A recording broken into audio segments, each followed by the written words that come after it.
Shout out to Joseph Solomon, Flights and Feelings merch.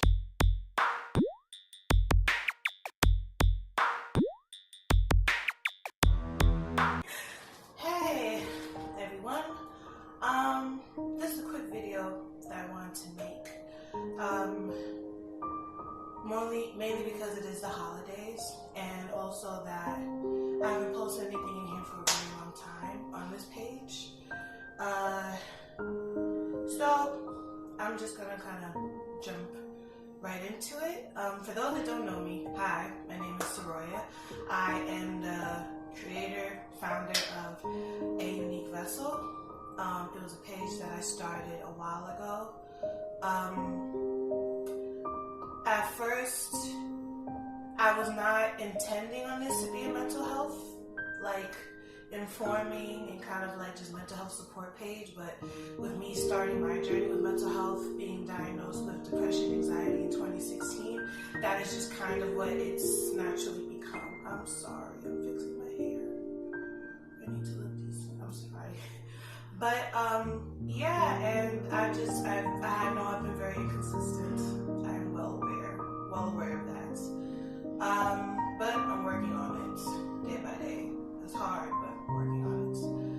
But let me just go into what I want to talk about in this video. So around this time, probably a week before this time in this month last year, I was diagnosed with cancer, leukemia to be exact, for the second time. And when I tell you, that just took a huge blow. And I was just angry. I just remember being very angry at God. I remember literally when I got home from having to go to the doctor and being told that I caught the cancer again, that it came back. I just remember just cursing out God so much. I literally cursing out F-bomb, sugar honey iced tea, MF word. I had the mouth of a sailor that day, okay? I don't know what to tell you. But this is just me trying to be very honest, because I know I'm not the only one that's had moments like that with God. I know I'm not the only one, so I don't feel bad about that. But it was around Christmas time, literally probably a week before Christmas this happened. I was diagnosed with this and they put me into chemotherapy treatment straight away. And it just took so much of my soul away. And I became very numb, I became very apathetic. I was already dealing with a depression, anxiety episode at the time, but it just kind of catapulted into a much more darker place. And of course I told the people that were closest to me about this, close friends, family, my boyfriend, and then my boyfriend informed his family of what had happened.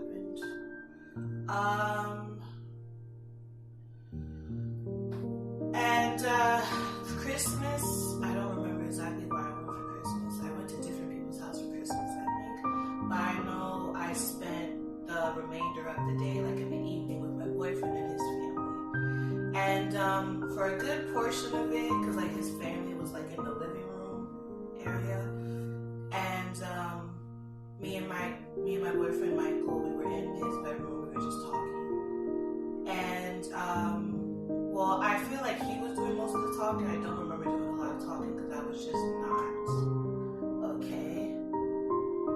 And then I just remember laying down and I started crying. I don't remember exact details of everything that happened in the moment, but I just remember I was crying, and then he of course was trying to comfort me. And I remember saying that, what if I don't get better? What if I actually die from this time? Because it was my second time being diagnosed with it. And I don't even know a lot of people that got diagnosed with it the first time and survived. So yeah, I was just very emotional, and we cried together. He was hugging me, and we cried together.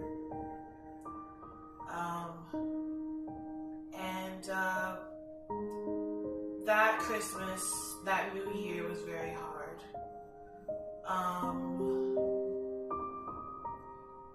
And then even going into this year, it's been a very, very hard year for me this year, as far as my mental health and everything. I am glad to say that as of June 1st, I was declared to be in remission from the second diagnosis of cancer, which of course made me extremely happy.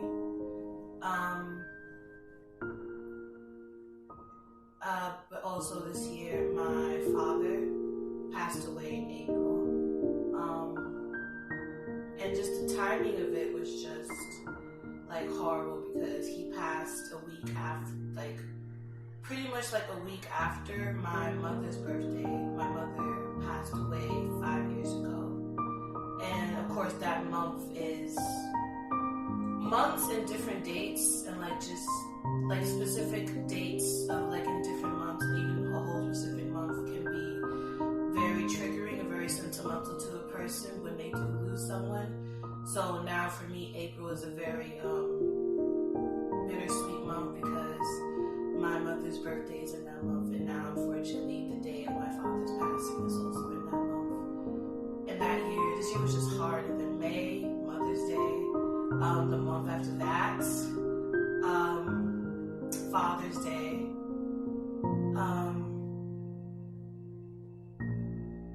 and then having to go through, and then having to like get the good news of like my cancer being gone for the second time, and then not being able to tell my mom or my dad. Of course I have like my friends and my family that are still here, but just losing those two people, like my parents, those are my parents. And at 24 years old, I turned 25 on November 30th. But at the time I was 24, it's like I felt like I was an orphan. Like I lost my mother and my father. Like you only get one of those of each person in your life.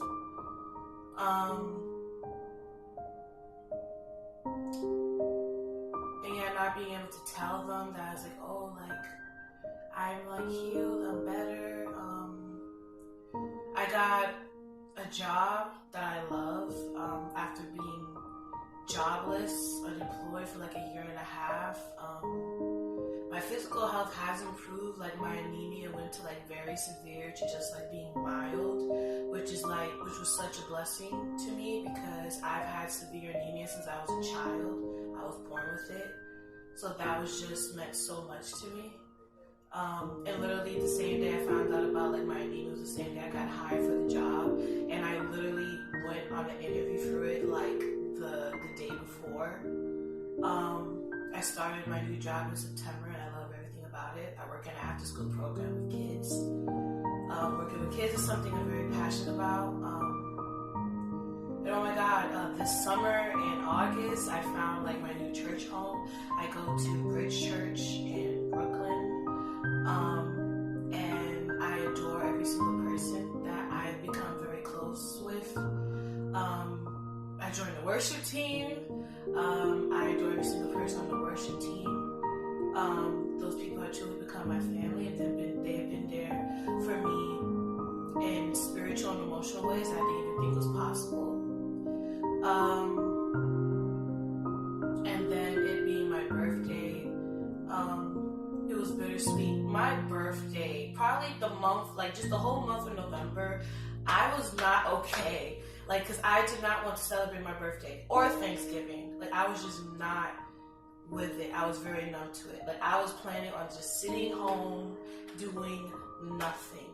Like, that was my plan, cause I was just not, sorry, by the way, I'm wearing a hat, in case you see something weird in the back. I'm wearing a hat. But, I just didn't want to do anything. I was not in the mood to celebrate, like, and I was also not in the mood to want to do anything for Christmas this year. That obviously changed. I don't know what I'm doing well, I know I'm gonna be most likely with my family some part of the day, and with my boyfriend and his family later on in the day, I'm not sure. But for Thanksgiving, I just really did not want to do anything. And my boyfriend I ended up spending Thanksgiving with my boyfriend. We were literally just us two, and we ate some food, and it was good. But just emotionally, I was just not okay. And then the day of my birthday again was November 30th, it was on a Saturday. I did not want to do anything. Like, my boyfriend had to convince me to do something for my birthday. He ended up taking me out to the movies. We saw 21 Bridges with Chadwick Boseman. Very good movie. I recommend it. And now it's December. It is about to be the end of a decade and the start of a whole new one. I kind of just wanted to make this video just to kind of give a synopsis of how my year has been, and just to kind of say that it's like, whether you have a mental illness or not, and just to be clear, you have a mental illness if you were medically diagnosed by a doctor, not from you diagnosing yourself because of social media. I want to put that out there.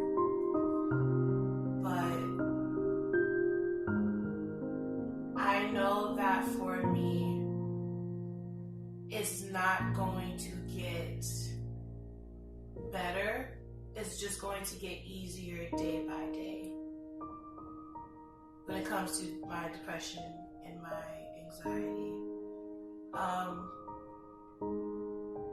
And then I know that it is literally by like grace alone. Hello. What a sweatshirt reference. It's literally by the grace and mercy of God alone that I've made it this far. That He's allowed me to make it this far in moments where I didn't want to make it this far. I did get into moments where it's like I did get very suicidal. I did relapse into self-harm, and it was ugly. Those are very ugly and dark moments, but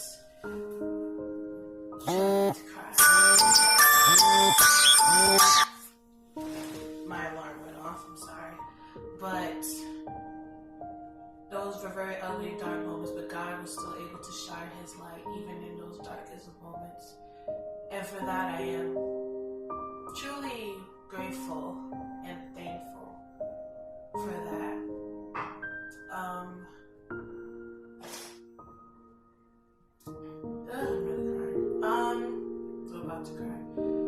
But just to kind of be some type of encouragement to anyone who listens to this, sees this, that it gets easier. It gets easier day by day. And by easier, it's not like you're going to make a whole 180 in 24 hours. Like, for people, it's going to take a few months. Some people, it's going to take a few years.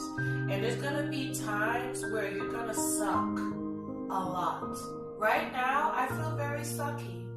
Like, even at my job, it's hard to deal with my anxiety. I've had 3 anxiety attacks at work one time in one day. I've had to call out of work because of my anxiety. I've had to leave work early because of my anxiety. And that's something that's never really happened to me before. And I do go to therapy for it, but I don't take medication for it. Because I have taken medication in the past. I took it for 2 years and it just didn't do anything for me. But I am taking the steps necessary to just become a better version of myself, whatever that version is, the version that God wants me to be able to live with this. Not deal with it, but to live with it. Because to deal with it, to me, and me just kind of settling for it, but to live with it, meaning that I can better handle my emotions, better express my emotions, and better find the root of where these things are coming from, my triggers, my traumas, and all of the above. Again, I hope this video is somewhat encouraging to someone out there. I just really wanted to share this since I haven't put up anything on this page in a while. It's kind of like an update type thing. But one thing I want to say before I go, I've been reading Psalms lately, and something that has caught my eye, I was in Psalm 22, and the title of like the psalm is "Why Have You Forsaken Me?" And I'm gonna read a few verses. I'm gonna read verses 16 through 21 really quickly. This is the ESV version. So it says, "For dogs encompass me, a company of evildoers encircles me. They have pierced my hands and feet. I can count all my bones.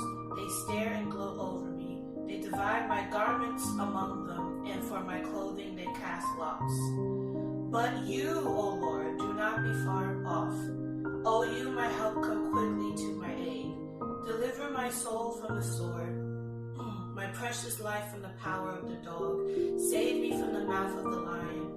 You have rescued me from the horns of the wild oxen." These particular verses stood out to me a lot. Verses 16 through 18. Sorry, my camera cut off. Or my phone camera. But as I was saying, verses 16 through 18 in chapter 22 of Psalms reminded visually a lot of Jesus when he was getting crucified. He had evildoers surrounding him, people that accused him when he was innocent. David said, "I can count all my bones." I'm pretty sure Jesus was malnourished to the point where he was skin and bones.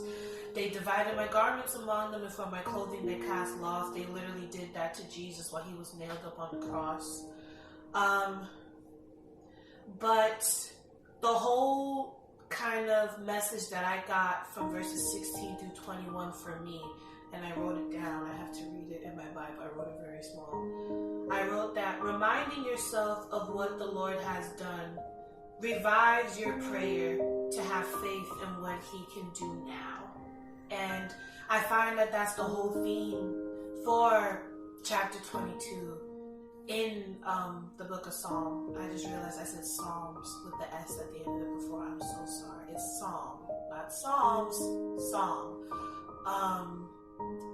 But yeah, that I think that's it's just a powerful thing that that sometimes you have to force yourself to have faith by declaring a Bible verse over yourself, a song, a word from a message over you, that you sometimes really have to force yourself to have faith. Like kind of like how David was, and he's like reminding himself, saying like, "But you, O Lord, do not be far from me. O you, my help, come quickly to my aid. Deliver my soul from the sword." Like he is saying this prayer over himself, which I can only imagine was a moment of great weakness and vulnerability for him. Because he's saying to God, like, "Oh Lord, come help me, please." And then at the same time, he's saying, "Because I know you can. I may not believe it right now, but I know you can because you've done it before." And I've definitely been in places like that. And I still make prayers like that now. But I know that in those prayers that God listens, he hears, he sees, he knows. And that he will come through in the midst of your pain in ways that you didn't even think was possible. Like, trust me, he will come through. I didn't think I was going to get healed from cancer a second time, but look at God. I didn't think I was going to be able to have my own place after being homeless for 2 years, but look at God. And in those moments, my faith was so low to the point where it was non-existent, but God still showed up. He still showed up. because that's the type of God he is. And that is something that I try to remind myself every single day. And I pray that this encourages whoever is watching this and reading this, going into the new year, and you not feeling hopeful about the new year that's coming up, the new year, new decade that's coming up, because this past year, past decade has just not treated you well. Know that God sees you, he knows you, and he loves you, and he cares about you. And know that he is a protector, he is a deliverer, he is a healer, he is a giver of joy, peace, and of a sound mind.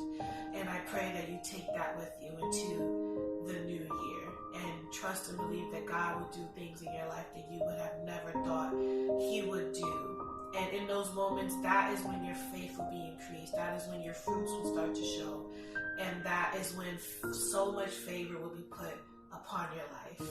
And that's not even a promise, that's just facts. Like, if you read every story in the Bible, that's literally what God has done for so many people.